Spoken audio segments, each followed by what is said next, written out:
Terry Schilling is on the line with us this morning. Terry is the executive director of American Principles Project and a GOP strategist, and he joins us to talk about the president's State of the Union address coming tonight. Our conversation brought to you by Marcus and Mack, a law firm representing injured people. Terry, good morning from Arlington, Virginia, huh? Good morning. Yes, Arlington, Virginia, just outside the swamp. Oh, it's a beautiful place. I just love Arlington. I go to the cemetery as often as I can when I'm in D.C.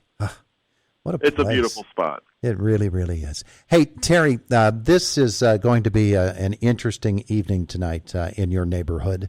The president's in a spot, isn't he? Yeah, he's in a really difficult spot. I don't think America has faced this many or this grave set of issues for quite some time, probably since the 1970s or possibly even the 1930s. Inflation is through the roof. You have a European conflict that's beginning. You have a divided nation across the country. Schools are out of control. Parents feel powerless. His approval rating is below 40% now. There are big problems that we're facing, and he's going to have to explain what's happening and how he plans to get us out of it. One of the interesting things to me in watching him in his public presentations, when he's reading a speech, he's usually pretty good. When he's speaking off the cuff, not so much. So tonight, from that standpoint, he ought to be okay in the delivery, one would expect.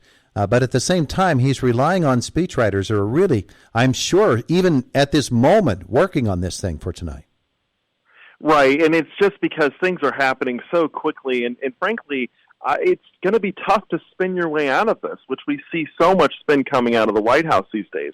It's going to be interesting to see what he says about Ukraine and what he plans for American involvement.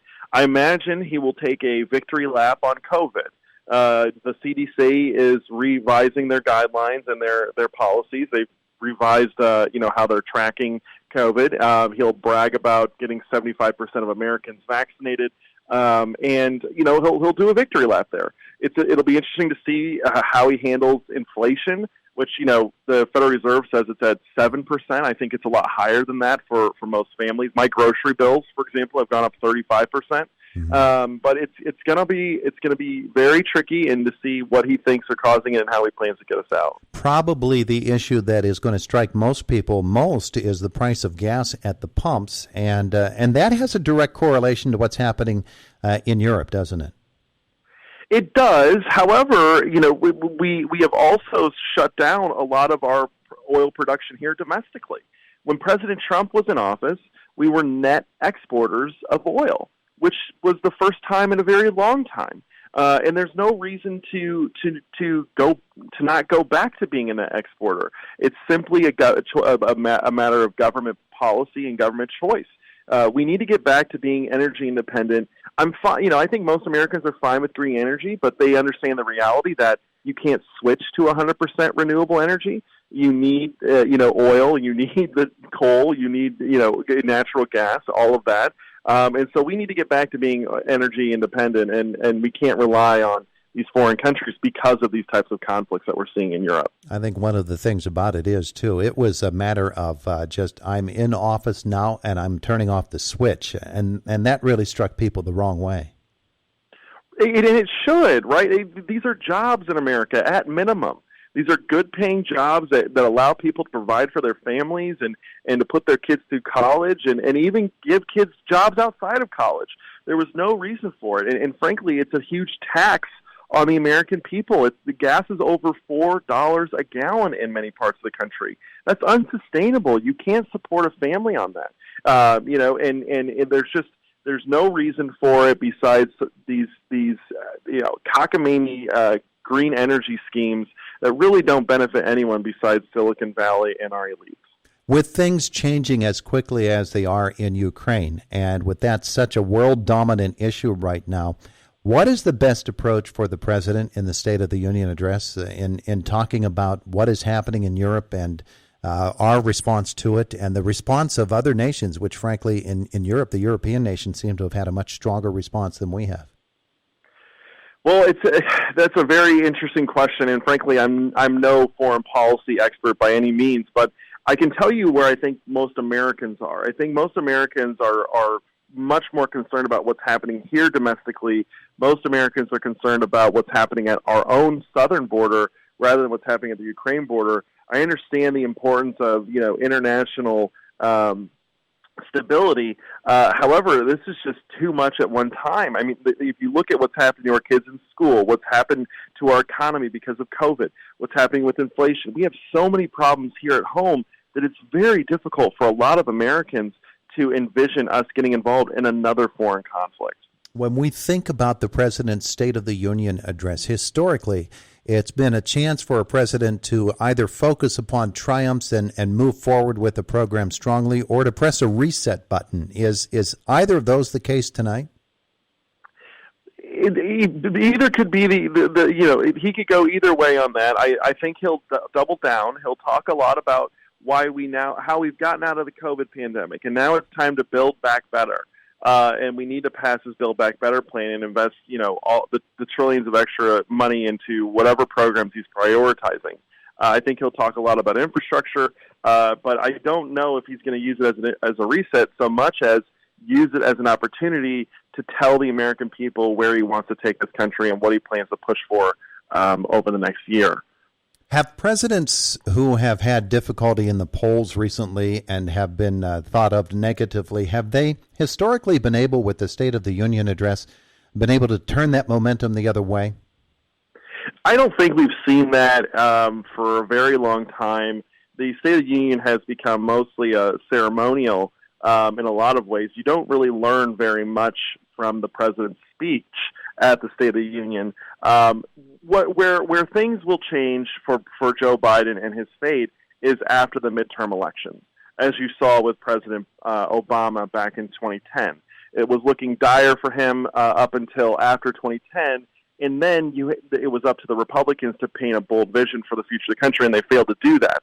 So the question is, Republicans will most likely take back the House, possibly the Senate. What will they do with those majorities? What do they want to sell the American people on? If they don't paint a bold vision, then you can probably count on President Biden or whoever they end up replacing having a great shot at taking back or keeping the White House in 2024. Terry Schilling is our guest, executive director of the American Principles Project. One of the recent phenomena of the State of the Union address has been seeing who the president has invited as his guests. And who do you expect to see up in the box today? Well, I think that it's very interesting. I think he'll probably bring some transgender athletes, possibly some transgender children. He's been focused pretty heavily on that issue as of late, as these issues continue to be embattled in the states. There have been over 39 states that have introduced legislation to limit or to keep boys who identify as girls outside of girls' sports. And President Biden has been on the other side of that issue. So I think that he'll probably bring some transgender activists there, as well as probably some of the critical race theory activists to make a stronger case for why we need more diversity, inclusion, and equity programs in schools. Outside of that, I'm not sure who else he will bring. Probably some veterans of foreign wars.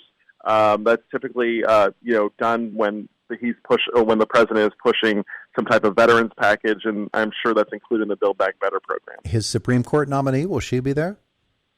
It's unclear. I imagine it would be a really good idea if he did bring Ketanji Brown Jackson to the State of the Union to help build support. That's the next big fight that they have coming up, is the fight over the Supreme Court nomination to replace Breyer. Well, what he says will certainly be chewed up by all of the talk show hosts over the course of the next week or months even. Tell me about the American Principles Project. What's it all about?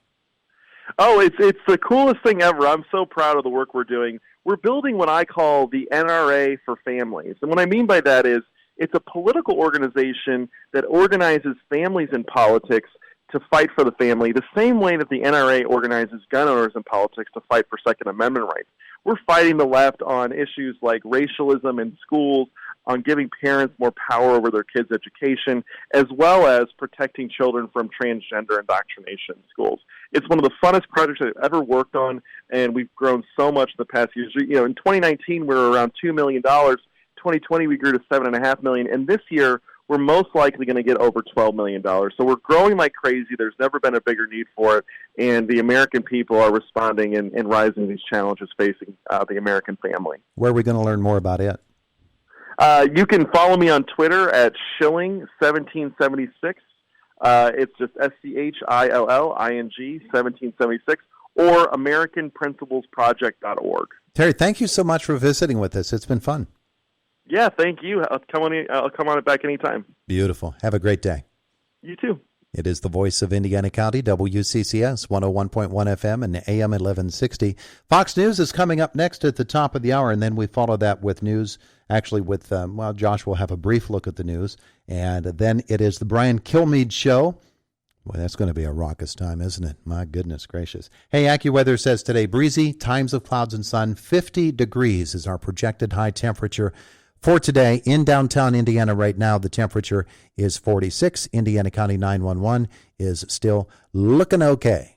Looking okay.